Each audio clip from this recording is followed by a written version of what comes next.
And let's get the backup going. And all righty. Welcome back to the Contrarians. We are back at it again. It's a whole new year and we got a whole new panel for you. So today we are going to be talking about underrated live albums. So this is a bit of a contentious issue. People seem to either love live albums or absolutely despise them. So hopefully we'll get a nice wide array of opinions here and maybe some recommendations for you. If you like the Contrarians, there are ways to support the channel in the description. Most important is if you just watch the episode and like it, tell your friends. There's like, there's subscribe, you know about all that. But more importantly, there's a second conversation that happens after the episode goes up in the comments. So we want to hear your opinions. Get in there and let us know what you think. So each of our panelists, who I want to thank for being here today, are going to give you their top three. They'll have some honorable mentions as well. At the end, we'll sort of give a little brief summary. Maybe if there's time, we can give everyone a final word. But we'll see how that all plays out. So I don't want to waste any time because I know it's we've got a bit of a time constraint here for Jamie. So Jamie, we're going to put you up first. Let us know what you think are the top three underrated albums and a couple honorable mentions. All right. Yeah, sorry, I got to go. It's date night. It's Friday night, kind of date night with me and the wife, which means we're downstairs having drinks, listening to music. But she's all right. I put some Miley Cyrus on the YouTube on the TV for her, so she's occupied for at least 30 minutes. So I'll get into it. And Butch, you got to take down that Christmas tree. It's January 13th. All right. I'm gonna enjoy it as long as I can until it dies. All right, you go. February 1st, though, it's got to come down by then. I'm gonna go with my first one, underrated live album. When people think of MTV Unplugged, they normally think of the big dogs, the big dog albums, like Eric Clapton. You got the Alice in Chains, you got the Nirvana, you got the what else was out? The Rod Stewart one was really big. But my favorite is 10,000 Maniacs, MTV Unplugged. This is my go-to 10,000 Maniacs album. It has, they weren't like a band that had a lot of hits, but they had fan favorites, and all the fan favorites are on here, and they're done well, and it's airy and tight at the same time. The songs just sound good. And I always thought in the 90s, Natalie Merchant had a very weird sexiness going on there. I'm not going to say she was pretty or hot, but there's a sexiness there, and I can't put my finger on it. But yeah, 10,000 Maniacs, man, I'm not the man. On here, it's a great song to begin with, but on here, it's wonderful. So that's my first one. My second one is by one of my favorite bands ever. And it's not underrated by fans of Social Distortion, but from people who don't know Social D, it's underrated, man. This album is, I tell you what, I've listened to this album more than some of their classic albums. And the banter between songs with Mike Ness, people talk about sometimes who has the best banter between songs. No one mentions Mike Ness. He has some of the best, and he tells stories. He tells a story about getting in fights, and he hit the biggest MFer there. And back in the day, you couldn't go to the mall and get your hair dyed blue. And he's just full of character on this album. And I've seen him live a lot of times, and he's always telling stories between songs. So live at the Roxy, Social Distortion, I mean, even if you don't like punk, they got enough roots rock and Americana in them that if you like Mellencamp and Petty, I think you would dig a lot that Social D has to offer, especially their later albums. As the albums went on, they became more Mellencamp and a lot less Sex Pistols. And it's a mixture of it all right here. So yeah, live at the Roxy. And then my number one is also my number one favorite live album of all time. It is Elton John live with the Melbourne Symphony Orchestra in Australia. It doesn't get better than this. I don't know why this album isn't like as big as any other live album that exists. It just doesn't get better, man. This was done before the whole "let me play live with an orchestra" thing was played out. Once we got to Metallica S&M, maybe it peaked there, and then it started going, okay, we've heard this before. But it works here. And in 1987, it was kind of a special, cool thing. And you haven't heard anything until you heard the 8-minute version of Tonight on this with the orchestra. I listened to it on the original album, Blue Moves. It's okay. That whole album is okay. But on here, my God, man, back in the early 90s, when we used to kick it quite a bit when I was young, my buddy would come over, and before he crashed on my couch and I went upstairs to go to bed, he would lie there and go, dude, put on Tonight before you go to bed. I want to pass out to Tonight. It's that good, man. The whole thing is good. And he recently had throat surgery before this album. So he has a little grit in his voice that he didn't have prior to 1987. And it works, man. It's gritty. And the grittiness with the orchestra and the rock band playing with the orchestra, man, it's a perfect blending of sounds. I won't go into this because that's not. And honorable mentions real quick. There's a bazillion Fish live albums out there, literally a bazillion.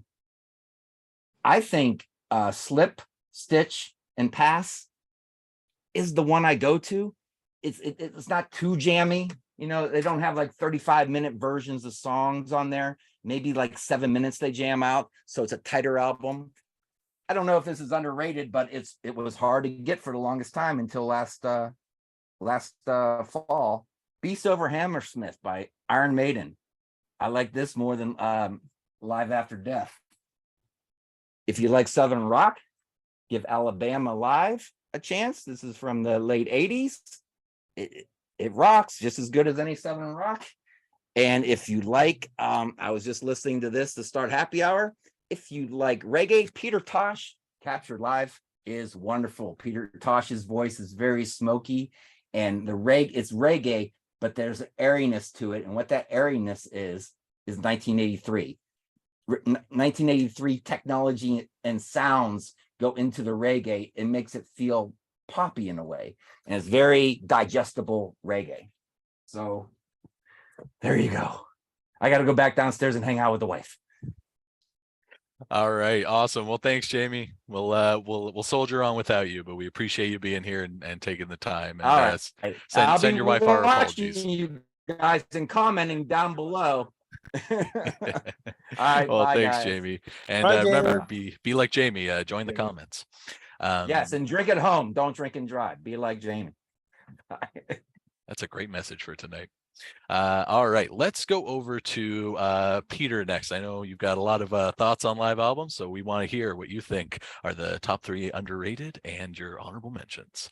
Oh, great. Nice to be here. Happy New Year to everybody. And nice to see our contrarian friends here today.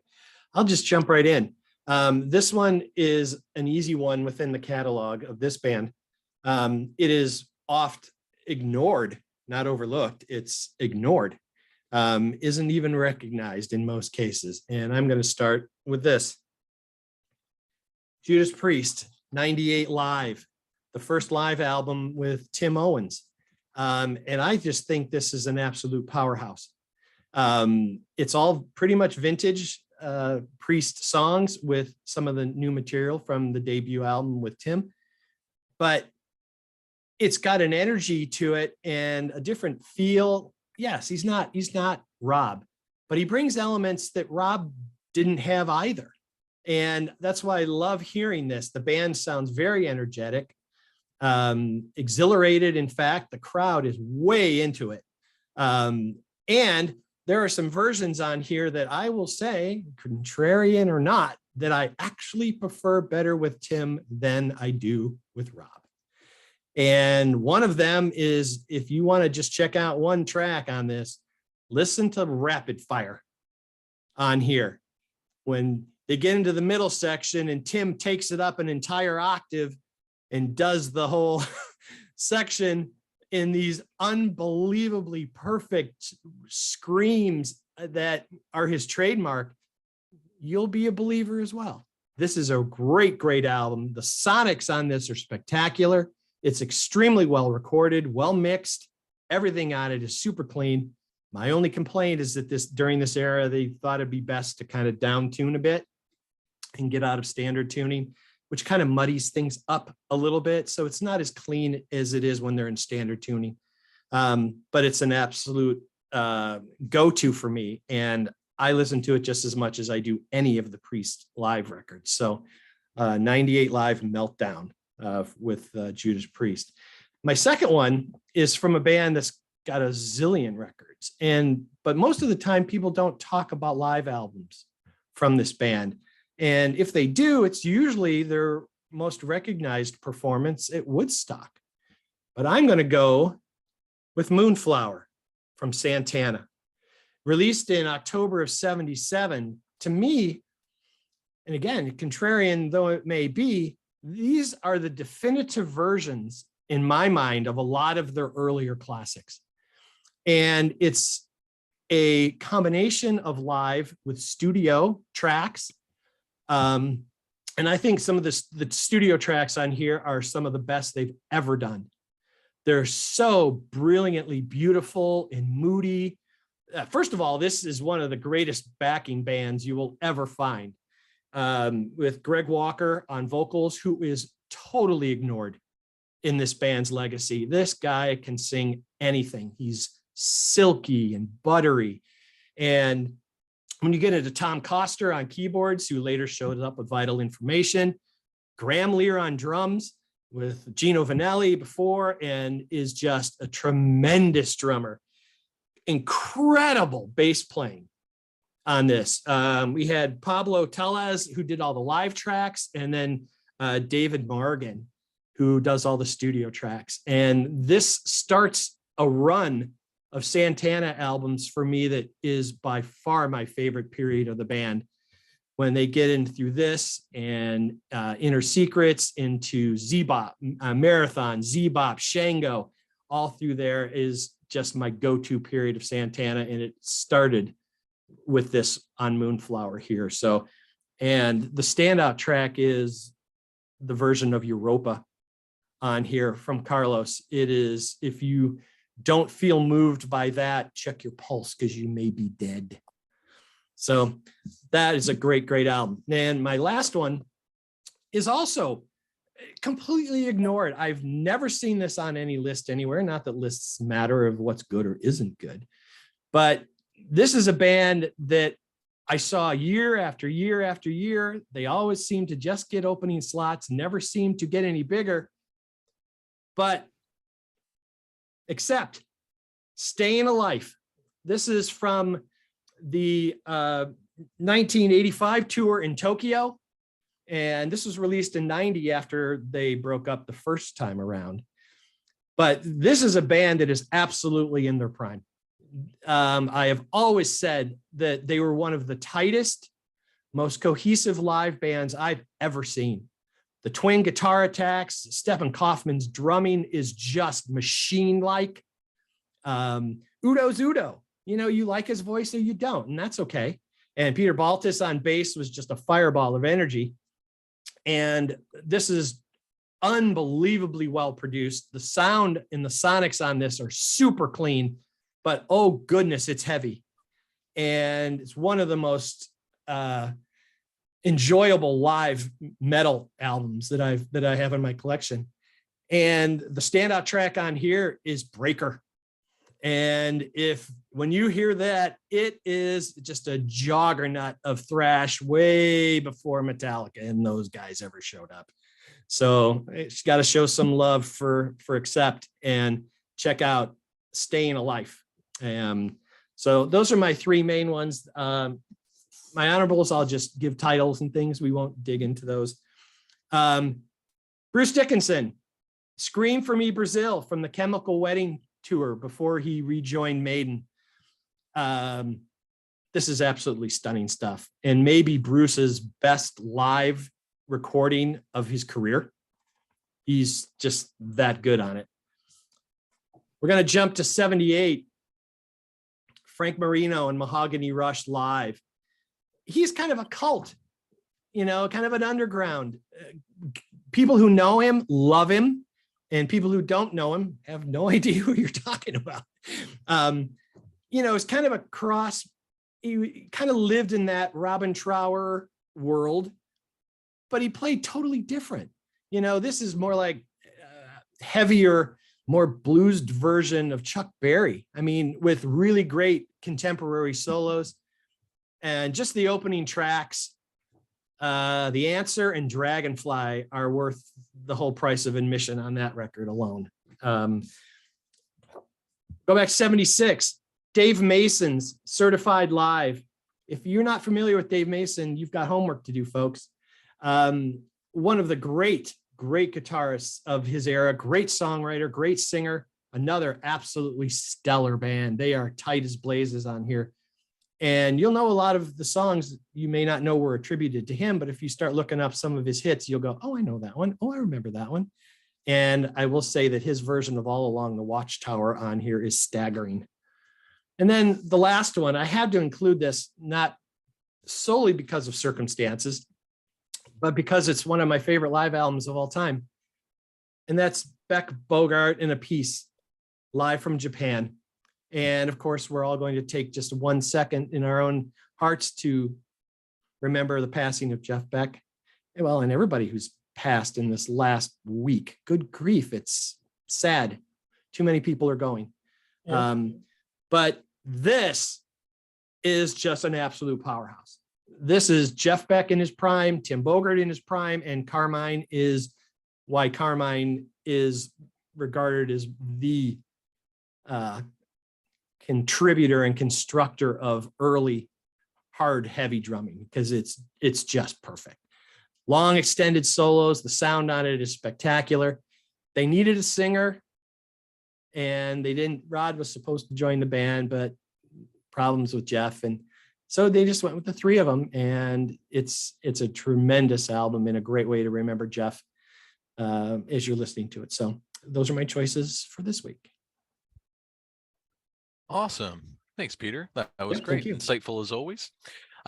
Let's move on to the other Nick, or I'm the other Nick and you're the main Nick.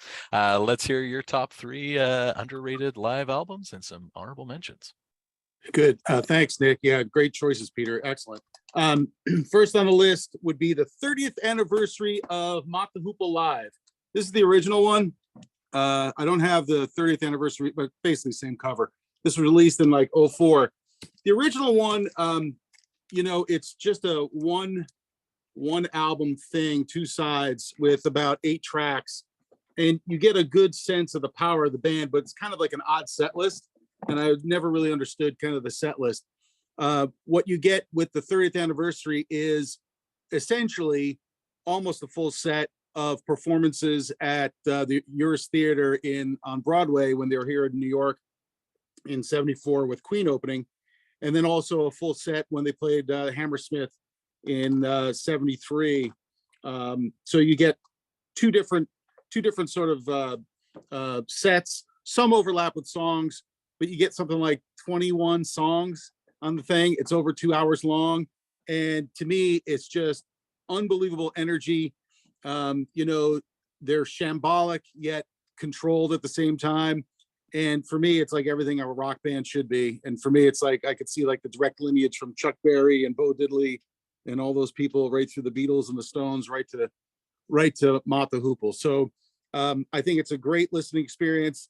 You've got a different band at this point because it was when it was recorded, Mick Ralphs is gone. You have Ariel Bender, who is Luther Grovner, as well as Morgan Fisher on piano, and they even have additional organ players and keyboard guys for both sets. But fantastic energy. It's just phenomenal from start to finish. You kind of get it then when you hear the whole show in front of you. You basically understand why this band is talked about and revered. There's so much power going on there, and I can't recommend that 30th anniversary enough. And I came across a blurb. It is the favorite live album of Steve Vai. That was a bit of a surprise, but he said you can smell the aroma of the show, whatever that means. Like you'd smell it. But he just that's his thing. So I was like, oh, that's pretty good. That's pretty good praise right there. Next one, I'll keep ripping. I've said this one before, and oftentimes I bring up this band like Noun Verb and Humble Pie. Not Performance or Rockin' the Fillmore, but this is the King Biscuit Flower Hour live version when they're at the height of their powers. You got a changeover with Frampton to Dave Clemson, and you got the Raspberries singing the backups. This is them on high octane, high whatever else, Peruvian flake. It is just, I described it as being on the runway of a plane. I thought when I listened to this, it's just like I'm flying down a runway, and it's just nonstop, start to finish. Really underrated, and sort of like you pick up any King Biscuit Flower Hour recording, and it's usually going to be really good. But that has all the hits on it, and just incredible energy.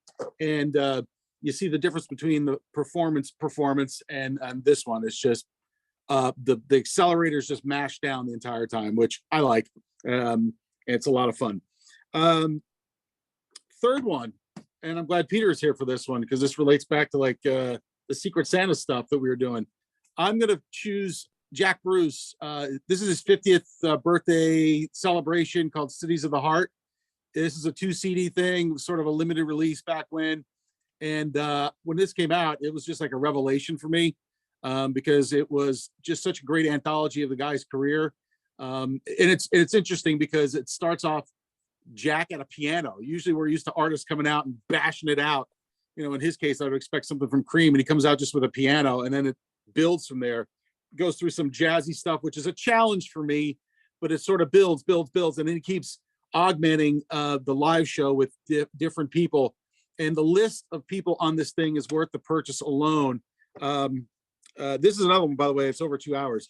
You got, of course, Ginger Baker. You've got Gary Moore. This is basically the first live performance of BBM, and then they came up with an album right after that. You've got Bernie Worrell, Simon Phillips on the drums, Beast, Dick Hextall Smith playing saxophone, Gary Husband playing keys, and I think some drums. But it's just not, and there's other people too. It's just nonstop. He's in fine voice, of course, and just a great overview of his career. And I forgot about this, but I was looking at stuff online, and they said, oh, and later on they finally released, because this was through that Rock Palace show, they finally released a 2 DVD set. And I said, oh, I got to find that someday. I got to get that thing. I don't have it. And here I just, right before we went on, I'm looking for this in my stacks, and lo and behold, I own it already. So here it is, the DVDs. And what I forgot about was there's even lost songs. There's like 13 tracks not on this. So, and I forgot about it. And there's some really good tracks. I got to reacquaint myself with it.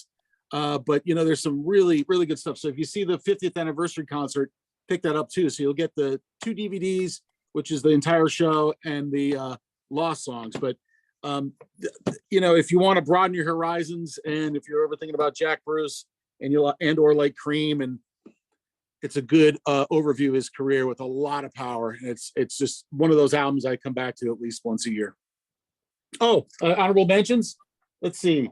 We've talked about this band before, and any live album by this band is a good live album, but I'll go Jay Giles, especially this one, the Full House, all covers, mostly cover songs. But first I look at the Purse and Homework. Cannot go wrong with this. It's just a tremendous band. The older I get, the more I appreciate them. A couple others. Anything You See by Robin Trower is usually good. This is a one that he put out basically in 2008 with Davy Pattison on vocals, Glenn Lech on bass, and Pete Thompson on drums. And this is sort of like the last, might have been the last tour of that band, but this is just smoking start to finish. So I really like that album. I wish Martin was here because I'd show him Paul Rodgers, because I know he's a big Free fan, but Paul Rodgers doing Free stuff called Spirit, fantastic. And relating back to Jeff Beck, I was privileged to see outdoor show with headliner Jeff Beck, middle bill Paul Rodgers doing Free, and then opening up was Ann Wilson. Like, whoa. And actually the fourth on the bill, but I missed her because I couldn't get to the hellscape that's Camden, New Jersey. But Debbie Bonham, John Bonham's sister, who's got a phenomenal voice. So it was a quadruple bill. And when you talk about just everybody in fine form, it was fantastic. And Beck had a vocalist along. It's that Jimmy Hall, who's in Wet Willie. So he's playing a lot of his tunes, not just extended jams and instrumentals, which is more my speed. But that guy could really sing too. So it was just a phenomenal night. And then anytime you see an album, a live album by Rory Gallagher, pick it up. I wanted to show you Stage Struck, which is 1980, which is sort of like my favorite period of Rory right now, with Ted McKenna on drums, just a hard rocking 3-piece. But I did pick this up last year, I think, or maybe during COVID. Stuff from 77, what is it called? Check Shirt Wizard. So anything with Rory is going to be good live. And lastly, I'll sort of break the rules a little bit. I guess it's considered live, but Beatles live at the BBC. I like this because it's Beatles in a raw form. You can hear the harmonies, you can hear how they sing, you can hear the interplay of the drums, you can hear Ringo, just bashing it out. They play so many great covers on here, and there's 2 CDs, 34, 35 tracks on each CD, ripping through it. It's live, without audience, but this is really, really, really, really, really good if you want to get into the Beatles and a lot of the older stuff too, which is what I love. So if you're also a musician and want to learn how to sing harmonies and stuff, that's a really good place to start. Nick, there's a part 2 to that too. Is there? I never got it yet, but I've been wanting it. Yeah, I when I stumbled on this years ago in my used record store, it was something. It was great. Love it. Awesome. Well, thanks, Nick. That was great. All right. Rand, let's go over to you then. Top 3 Hello. live albums. Nice to be here. Thank you. Happy New Year, everyone. I think I'll go 3, 2, 1. And I'm going to start with this. I don't know if you can see it very well. It's called One Live Badger. And this is a live album that was produced by John Anderson. Now there's a Yes connection because Tony Kaye is the keyboard player in this band, and he joined after getting thrown out of Yes, and then John produced the album, but it's a live album. They debuted these brand new songs live in concert, and that's kind of a rare thing. But then it happened again with this. I don't know if you can see it now. Rick Wakeman's Journey to the Center of the Earth. All the songs on here were brand new, and they debuted this live. I just find that a gutsy move, and it's excellent. If you like to hear Rick Wakeman's synthesizers and mellotron plant, this is phenomenal. And he's got a choir and an orchestra. It's just absolutely amazing. And for number 1, I'm going to choose a very obscure album that I absolutely love to death. It's called Crack the Sky, Live Sky. This is a phenomenal live album. Crack the Sky is a band that kind of teeters between progressive prog, and hard rock and pop, kind of in the middle of there. They're a lot like the Tubes. Excellent musicianship. The thing is about this album, it was never made into a CD. So recently they did this in a radio broadcast that they had and hooked them together, and it's called Alive and Kickin' Ass. It's so worth getting. I can't recommend it enough. And that's Crack the Sky, Live Sky. And then it's funny, Pete, you mentioned seeing Dave Mason. I saw this band, PFM from Italy, open for Dave Mason in Sacramento, California in 1975. This is live in USA. It's also known in America as Cook, with a bunch of snakes in a pot. It's a really weird looking cover. But yeah, excellent musicianship. If you like the complex Italian kind of music, it's not very danceable. It's more of a listening sound. And then my last honorable mention that I have is The Doors, absolutely live. And I love this album because it's really the first time I got to hear the Celebration of the Lizard, which is my absolute favorite Doors song. It's been changed now to all the different movements in there, but on this album it just says the Celebration of the Lizard. But oh god, I just think it's fantastic. And look at it, look at this nice. You like live looking stage photos and stuff. It's pretty good. And that's what I got. All right. Well, thanks, Rand. You You're tore welcome. through that. I do that. Just like cutting a path through vegetation. Short and sweet, straight to the point, right? Well, thanks, Rand. All right, we've got Butch left, we've got John left, so let's go to Butch next, and then we'll close off with John. But for now, Butch, what are your top 3 underrated live albums and some honorable mentions? All right, greetings everyone, and happy New Year. A lot of good picks tonight. That except Staying Alive almost made my list. I saw them on that tour, and it was godly. They were opening for Maiden on the Power Slave tour, and Right. I mean, to hear them is one thing, it's amazing, but to see them when they were just like a total machine. Like, you know, Udo's up in the front doing his thing when the rest of the guys are swinging their guitars. I mean, until like a 14, 15-year-old kid, it was like one of the most amazing things I'd ever seen. It was godly. And also I'm a huge fan of that Doors, that Celebration of the Lizard is one of my favorite things to listen to. I love that. So many good picks tonight. I'm going to start with a band. I've loved this band since I was in high school, but I was about 10 years too late to the game because they broke up about 5 years before I discovered them, and that is a band called Angel.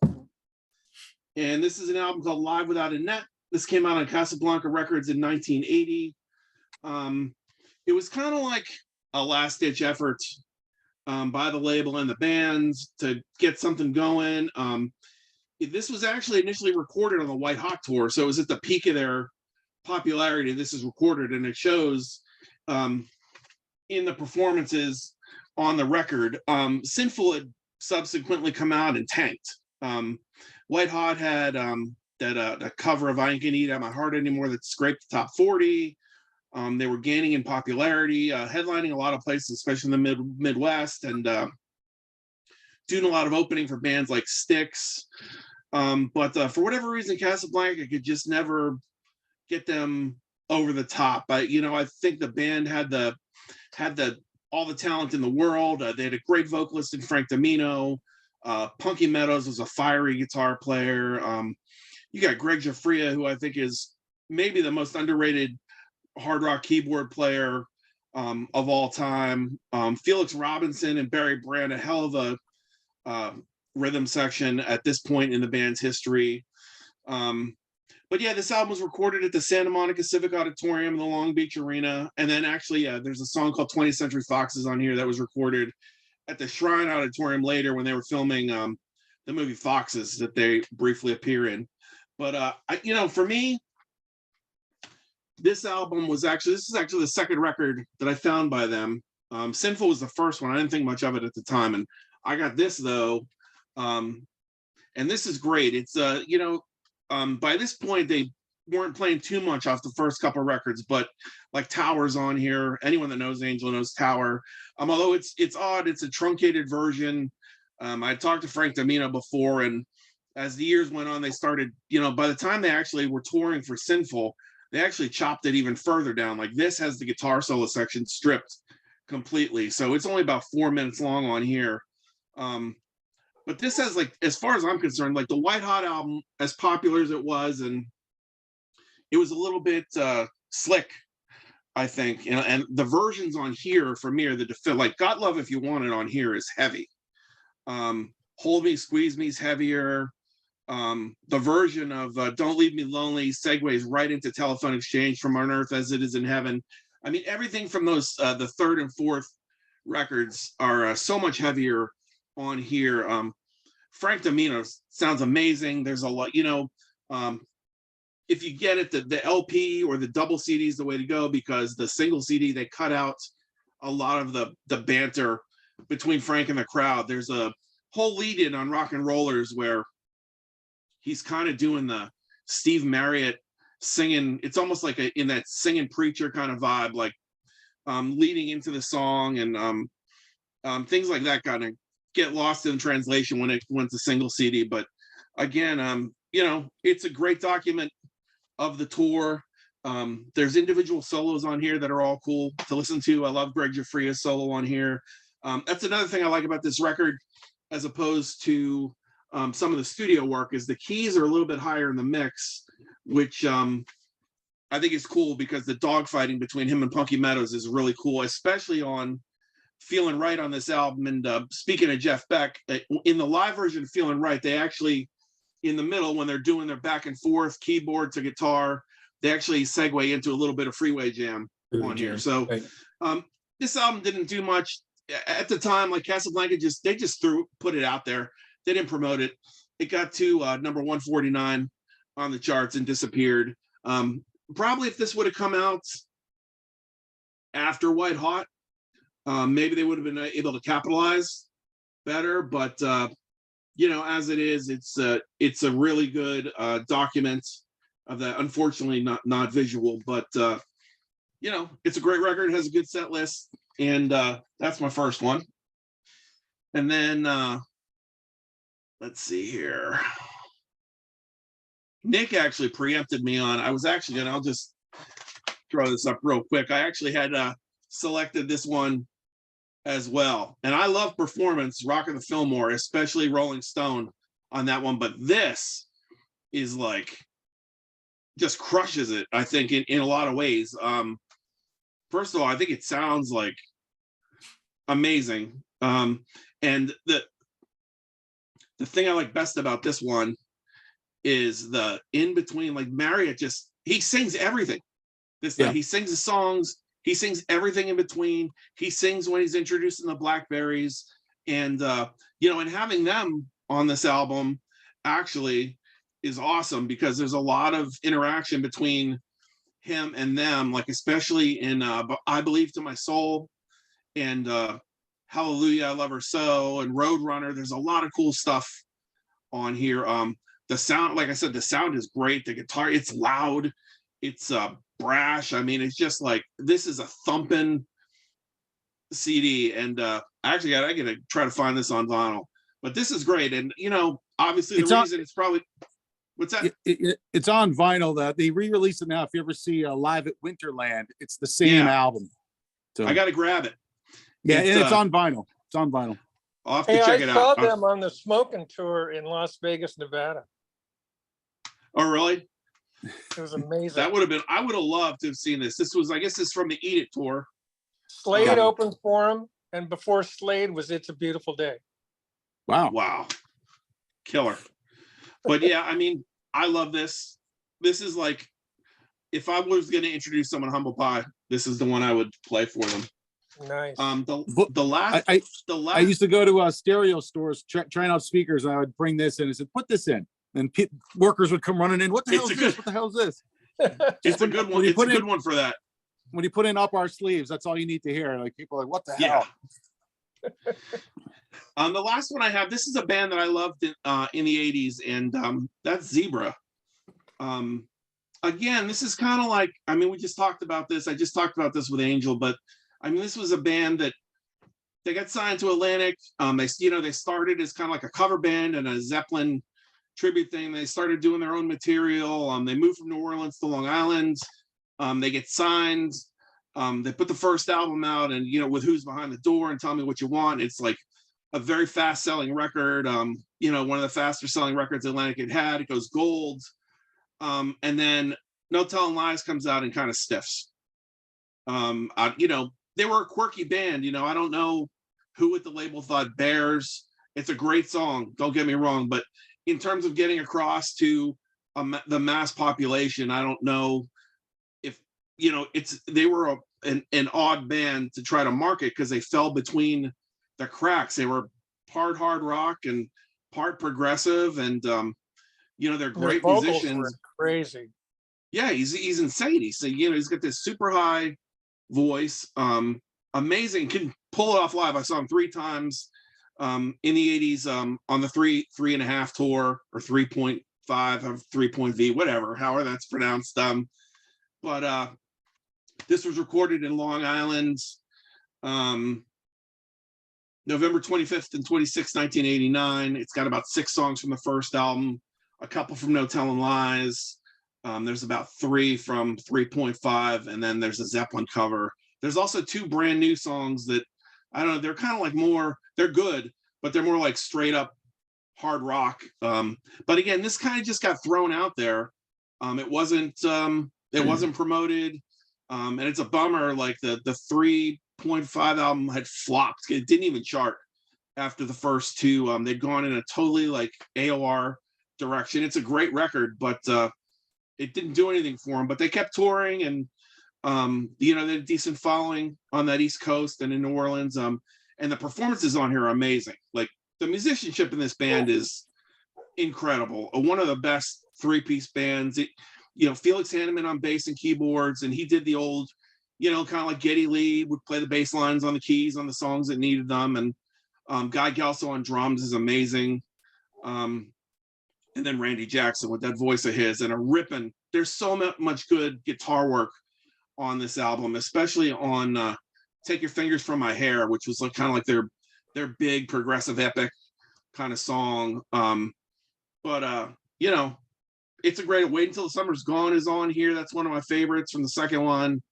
The version of Who's Behind the Door is cool. They go from Time from the third album, and he segues with a little acoustic piece into Who's Behind the Door, and it's just an amazing version of it. Then Tell Me What You Want is great. Like I said, the vocals are flawless. If anything, he's hitting higher notes than maybe he does on the records, and the guitar work is phenomenal. The sound is good. The only complaint I would have about it is it sounded like they sweetened the crowd a little bit and made it a little louder than it needed to be, to make it sound like it was like in an arena. But I mean, this is really good, and it's a shame that this band didn't make it bigger. But I think they fell again. It's hard for a label to market a band that fell between the cracks in terms of style and didn't really have an image in an image conscious time. And I think they just fell victim to it. But you won't find many more talented bands than Zebra. Well, Atlantic dropped King's X. I mean, they were struggling, and they were getting bigger and bigger, and then Atlantic wouldn't promote them, and they just dropped them, and then Metal Blade took them over. Yeah, I think Atlantic, when that third album stiffed, I mean, that was it. I don't know if this was a contractual obligation thing or what, but it's fantastic. Then as far as honorables go, the first two I'm going to start with, it's not so much that they're underrated, but they're underrated here. And that would be Slade Alive from 72 and Status Quo Live from 77. What's that? That's when I saw them, 1972.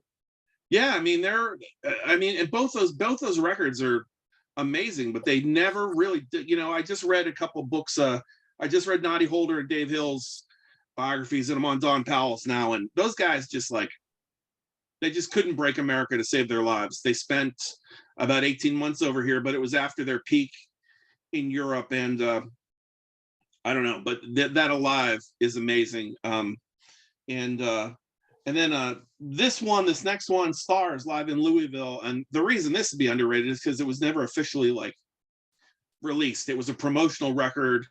But years later, Metal Blade did put it out as part of something called now I'm forgetting the name of the title. They did put out a Live Stars CD that had a comp of this and a Cleveland show on it.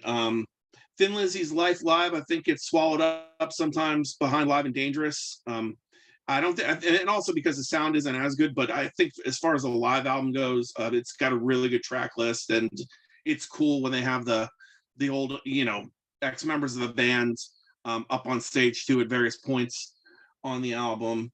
And then A Kiss Alive 3, I think, is great from 93. Also a more recent one, and I almost picked this one as my three, but The Darkness Live at Hammersmith is tremendous.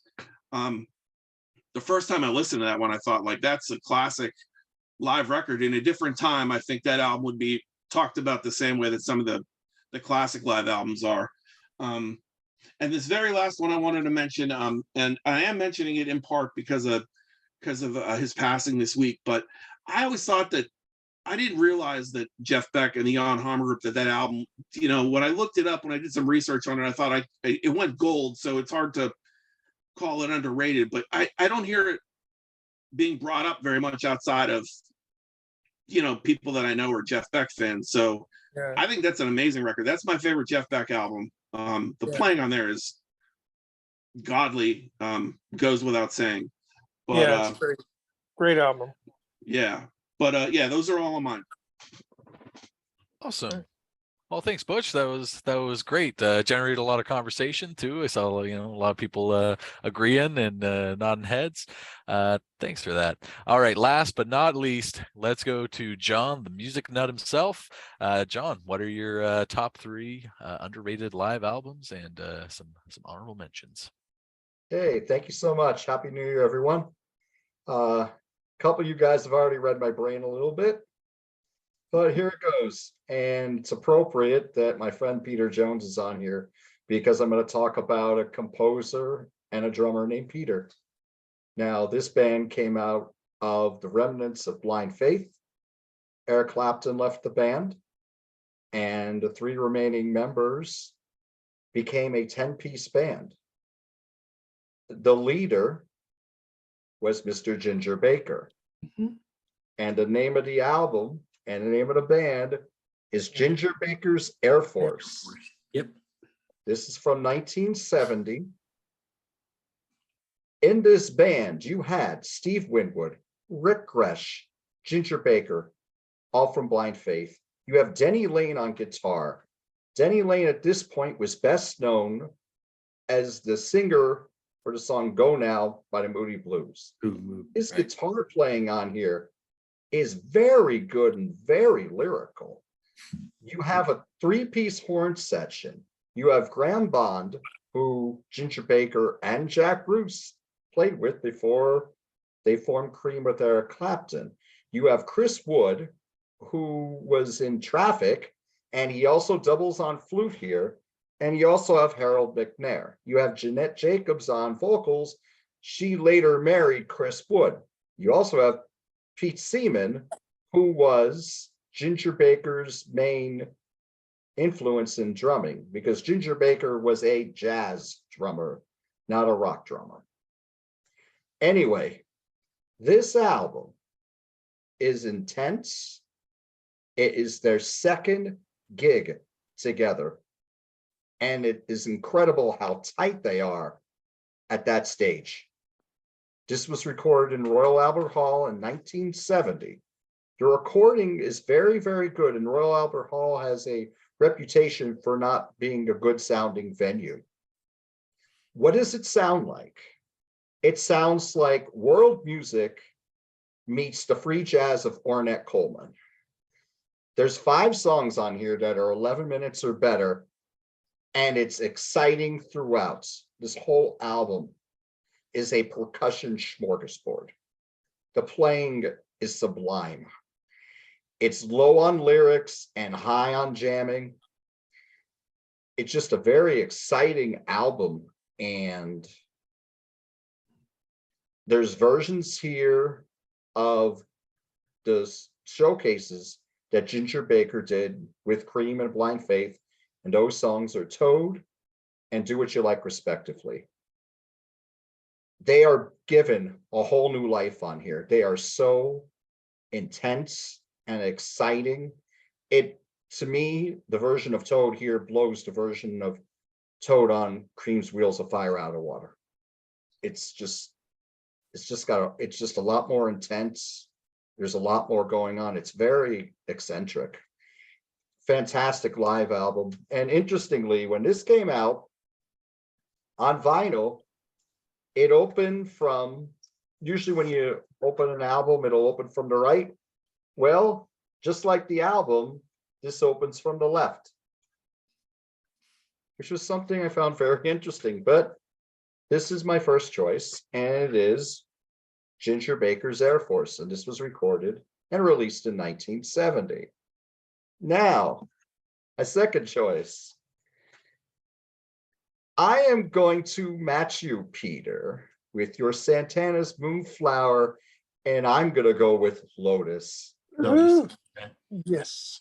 This album was recorded in Osaka, Japan in 1973, and was released originally only in Japan. It was released in 1974.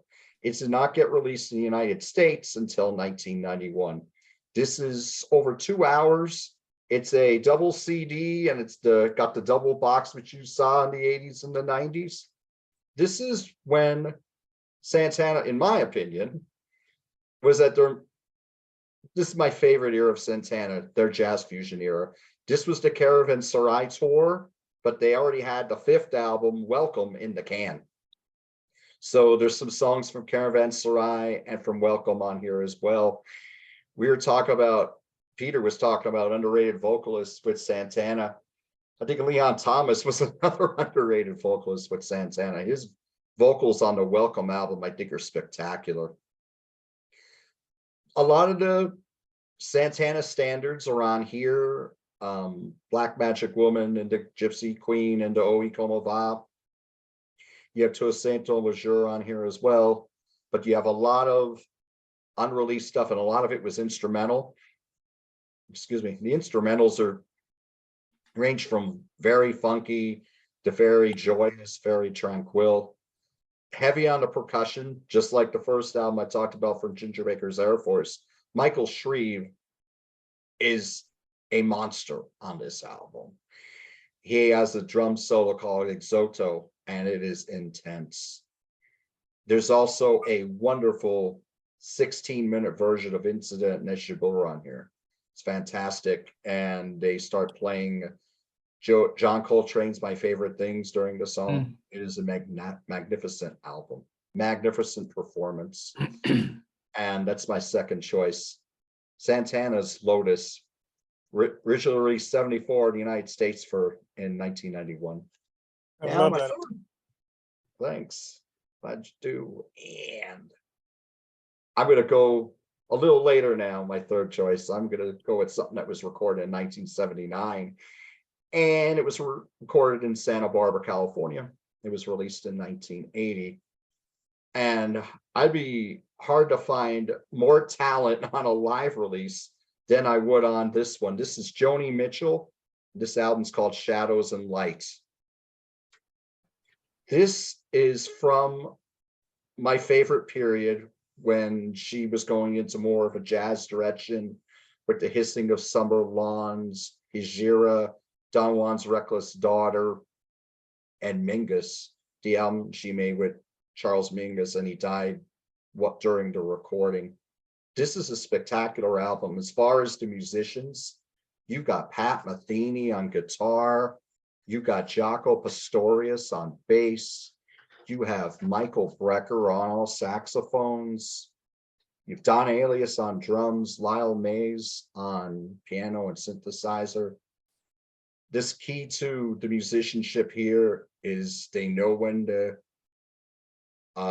step it up and they know when to use restraint. Joni's voice is spectacular on here. Her early albums, Blue, Ladies of the Canyon, they all have fantastic songs, but I think her voice had gotten deep. You got this deeper timbre in her voice by the time Court and Spark hit and Hissing and Summer Lawns hit. Her vocals on here are magnificent. They're all wonderful performances. Edith and a Kingpin, Coyote, which she also did on The Last Waltz from Thanksgiving in 1976, which was the last show of the original band. Everything here is just very well done. She has the Persuasions on this album too, and they sing background vocals on the title track, as well as a cover of Frankie Lyman and the Teenagers, Why Do Fools Fall in Love. This is a wonderful album, and it's been released on VHS and DVD, and some songs are taken out and some are put back in. Oh, the version of Woodstock on here is spectacular. It's even more somber than her original version that was on Ladies of the Canyon. It's a beautiful version. So that's my third choice, and that's Joni Mitchell's Shadows and Light. Now, the two honorable mentions, I'm going to go into the 90s now. And my first one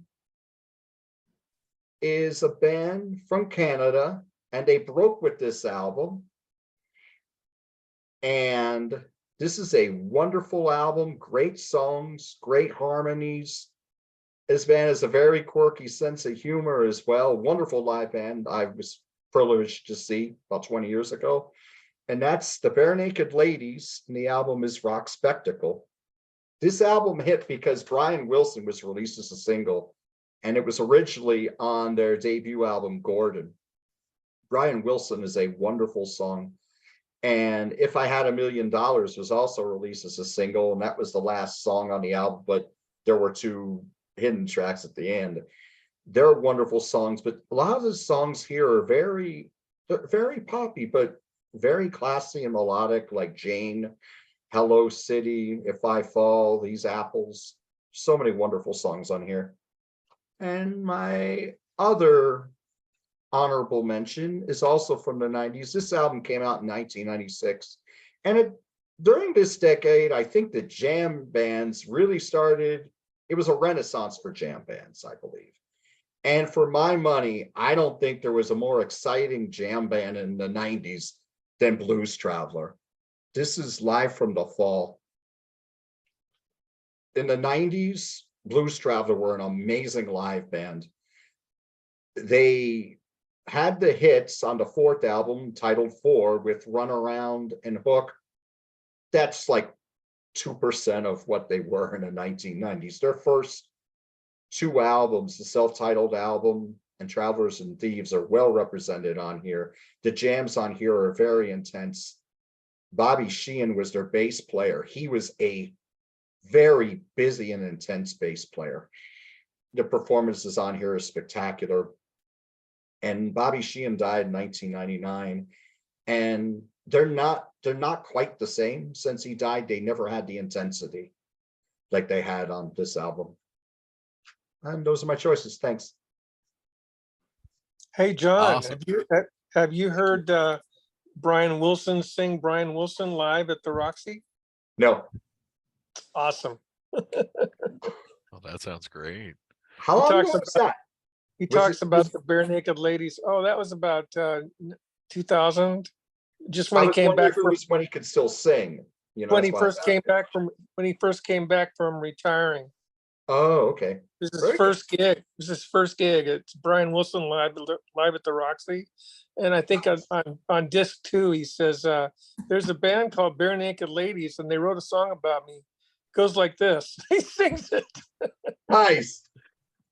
Oh, that's pretty cool. awesome. We'll gotta dig that up. Okay. All right. Well, thanks, John. That was great. As a Canadian, I appreciate mentioning the Bare Naked Ladies. You got it. Anyways, and remind me when we log off, I have a fun story for you about the Bare Naked Ladies too. Cool. But I can't say it on the air, so Oh, because they're intrigue. naked. Anyways, I want to thank all of our panelists for being here. Peter, Rand, Butch, Nick, John, Jamie. We didn't forget about you. Thank you so much. This was great. I'm sure our audience at home has learned a lot. I'm sure they've been giving some thought-provoking statements or opinions. And remember, let us know in the comments below. We want to know. We want to hear what you think. It is the Contrarians, so no opinion is off limits. Once again, thank you to all the panelists. Thank you to you at home for supporting the channel. We wouldn't be here without you. If you like what you're seeing, you can give a like, you can give a subscribe. There's a way to support the channel in the description, but most importantly, just keep showing up, keep putting your comments in the comment section below. And thank you. And thank you again to all of our panelists, and thanking everyone over and over again. So let's just say, have a good one. Thanks, everyone. Good night, everybody. Thanks. Thank you.